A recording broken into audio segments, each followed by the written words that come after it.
Hello everybody and happy Friday. Playing around with a little Clash song called Jail Guitar Doors, which you might be familiar with. It was on the US version of the Clash's debut album, and it was also the B-side of a single in the UK. I think it was the Clash City Rockers single in the UK. It was a B-side of. Funny thing about that song, I've heard a number of different explanations of where it came from. I believe it began as a song that Joe Strummer originally recorded with his pre-Clash band, the 101ers, and then later they rewrote the lyrics, Mick rewrote the lyrics, and it became the song we know as Jail Guitar Doors, which Mick does the singing on rather than Joe. You may also notice my lovely t-shirt, Jail Guitar Doors USA. And I also have, whoops, where'd I put it? A matching guitar pick. And a matching sticker on my guitar, along with some other stickers I just added. Jail Guitar Doors is an organization. Took its name from the Clash song, obviously. It began in the UK. I believe it was Billy Bragg, the sort of folk punk guy who was a good friend of Joe Strummer's, started it.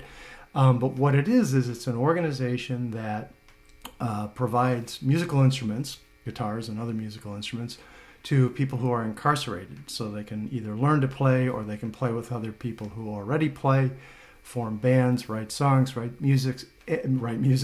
And it's an organization that helps people, rehabilitate. And so that when they get out of jail, they've had at least some positive experiences while they were in. There is a U.S. organization, Jail Guitar Doors USA, which was formed by Wayne Kramer, the legendary guitar player and singer for a Detroit band called the MC5, which in many ways is considered one of the first true punk bands, along with another trio from Detroit called Death. Both those bands were playing in the early 70s, late 60s, early 70s, playing what we would now think of as punk rock before there was such a term. Turns out that Wayne Kramer was actually friends with Mick Jones. Mick Jones knew about him. Wayne also had gotten into some trouble with the law, and he went to jail. And while he was in jail, he was able to bring a guitar with him and play, and he played with some other musicians who were in jail, and he found that really helped him. So when he got out, he started the U.S. organization. It's a really great organization. A lot of big-name musicians back it, Tom Morello, Chuck D. They've done benefit concerts for it. Wayne Kramer sadly passed away about a year ago.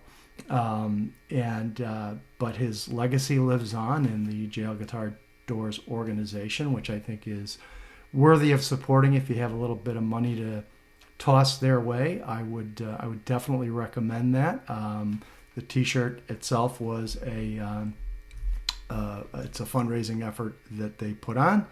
And when I got it, it came with the guitar pick and the sticker. So that's kind of cool. But anyway, I'll put a link in my bio so you can support this organization. They're really doing great work. And as Tom Morello said, it's not just good for the folks who are behind bars, but it's also good for everybody, because those folks come out. The vast majority of people who are incarcerated come back into society. And anything we can do to help them survive while they're behind bars and make that adjustment back into society is definitely good for all of us. So it's a great organization. I hope you think of supporting it if you can. And that's all I have to say today. Happy Friday, everybody.